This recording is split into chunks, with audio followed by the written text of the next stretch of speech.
What's on, ladies and gentlemen? My name's Ross, I like games, and today we've got some more Digimon cards to talk about. Yay! Yeah, the daily reveals are in full swing, and I'll be honest with you, ladies and gentlemen, delighted would be an understatement. We got a new Digimon, we got a new option card, so let's get rolling with Tailmon. Though massive shout out to Chosugoi over on Facebook for providing the translation. So Tailmon then, what do we see? Well, we've got ourselves a Digimon that is 5 cost to play normally, 2 cost to evolve, and has 3,000 power as a level 4.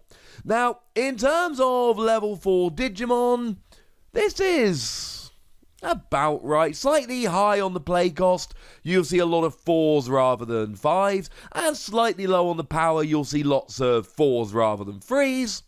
But it's not terrible. It's got the same stat line as the Angemon from New Evolution, and that was certainly a pretty gosh darned good card. Although, as with all of this, right, you got to remember that, generally speaking, when we got worse stat lines like we see here, like we see with Angemon, it is because there's a good skill. Angemon, when you play, you give one of your opponent's Digimon 3,000 less power. So, it's a pretty good skill. We would expect something like that here with Tailmon. And we do have something like that here with Tailmon. We have 2 skills, non-inheritable. The first one, when you play it, if you've got any purple Digimon in play, one of your opponent's Digimon gets 4,000 less power. Now, remember, when you lower their power, if you lower their power to 0, they get destroyed. They are gone. That's it. It's over. So what, because they get the power back at the end of the turn. It's only like a till the end of the turn thing. So what you're really going for here is trying to make sure that you bring your opponent's Digimon down to 0 power so that they then get destroyed.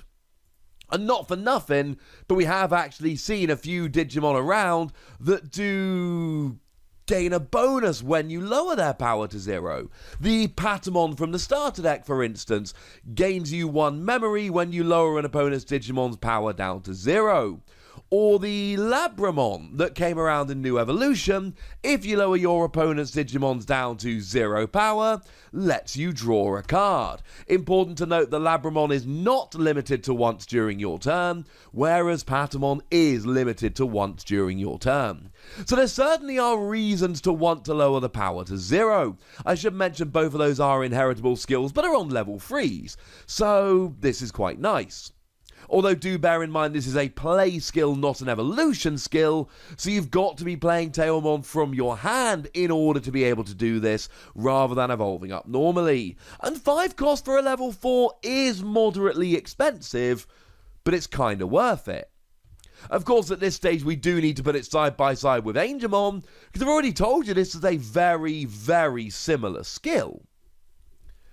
Except Angemon lowers by 3,000 power, not 4. So Tailmon's better, right?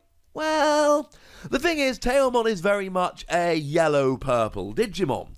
You only get to lower the power if you've got a purple Digimon in play. Now, we really have not seen many purple Digimon at all. The amount we've seen is frankly rather low as it stands at the moment. So we really do need to hold fire before deciding exactly whether a yellow-purple deck will work. The one thing I can tell you is that there's going to be some good purple cards, right? And this really does seem like it is the right play in a yellow-purple deck. If you're going to be playing a mono-yellow deck, you're probably just going to want to go for Angemon. But if you want to go for the pair, this will work. Except there's also another skill here. On your turn, if one of your Digimon is destroyed, this gains 3,000 power. Now, the translation we've got from Chosugoi says, if any of your Digimon are destroyed, this Digimon gains plus 3,000 power. Judging from the kind of stuff we've seen in other Digimon cards, it seems very, very likely that this is just a one-time deal.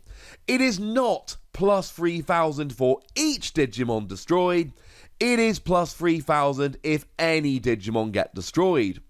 And it is on your turn, so generally speaking, this is if you're attacking a security and you get destroyed, or if you're attacking another Digimon and you get destroyed.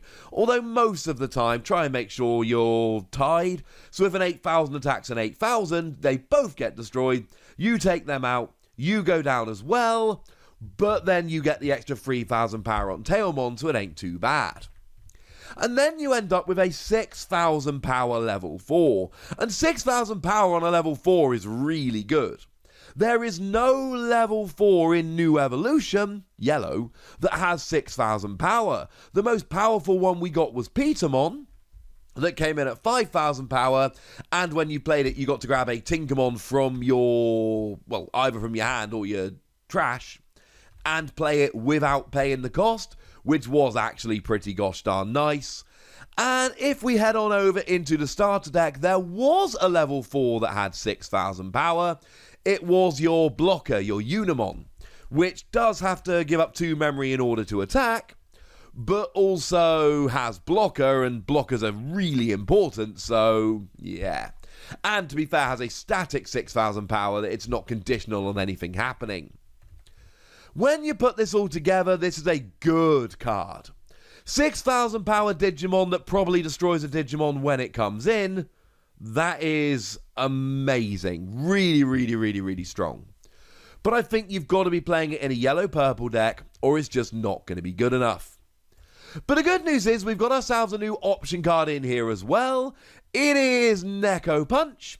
And it is a free cost item card, or option card. And during this turn, 3 of your opponent's level 3 Digimon get minus 4,000 power.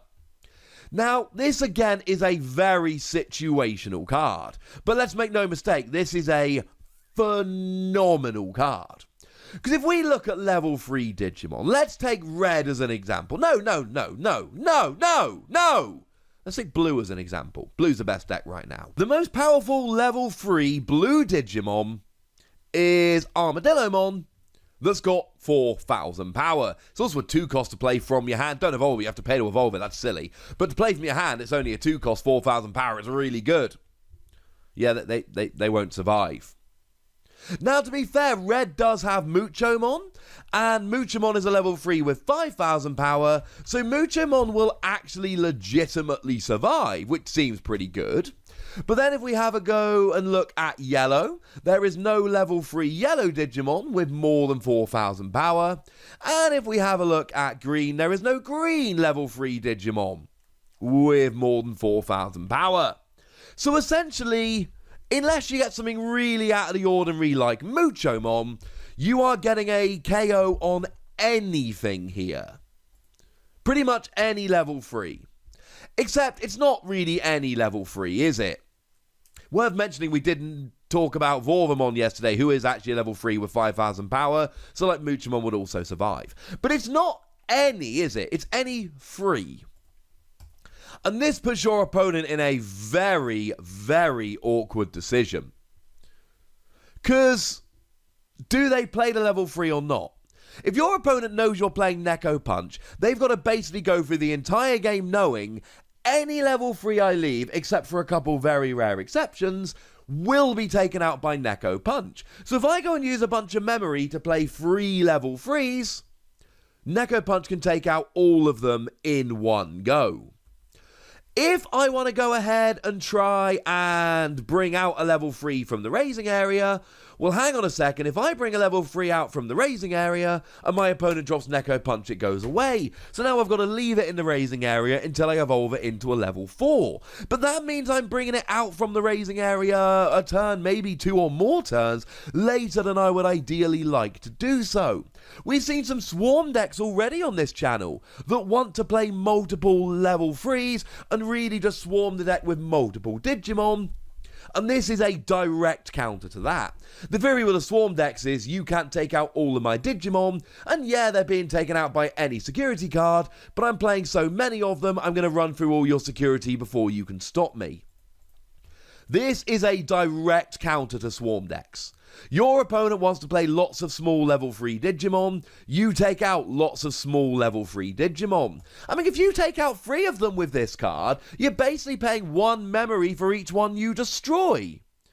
It's ridiculous. And bearing in mind, if you've got a Labramon on the board, or more accurately, a Digimon evolved from Labramon, you draw 3 cards when you play this. That's ridiculous. Taking out 3 Digimon and drawing 3 cards. That is utterly, utterly nuts.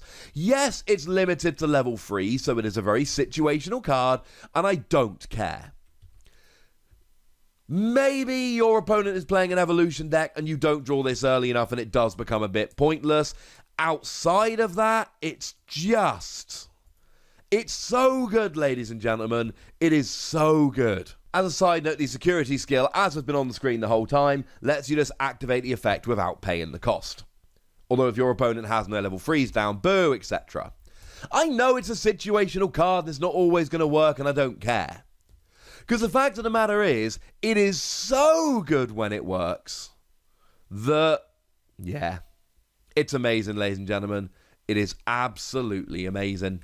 So, that's what I think, but I'd like to know what you think. So let me know in the comment section. Go nuts, be nice. And then make sure you like this video, subscribe to this channel, and follow me on Twitter at @TheWassy, where we talk Digimon and a bunch of other card games. And do please consider checking out patreon.com/PTCGradio, where you can support the channel, get some bonus podcasts, all kinds of good stuff. But by far the most important thing, as always, look after yourselves till next time, would ya? Thank you very much for watching. My name's Ross, and you've been watching Wassy Plays.